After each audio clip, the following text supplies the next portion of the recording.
So hello guys, in this video we are going to learn how to use gift cards on Etsy website. So first of all, you will have to open any web browser on your computer and after that search for etsy.com.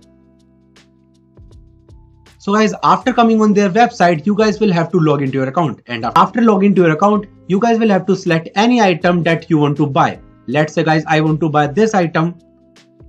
So guys, after clicking on this item, I will have to select the size and then select the primary color, and after that you guys will have to click on this button right here called buy it now. So after clicking on this, you guys will get transferred to this page, and here your delivery address will be mentioned, and after clicking on the dispatch here button, now you guys will get transferred to the payment method option.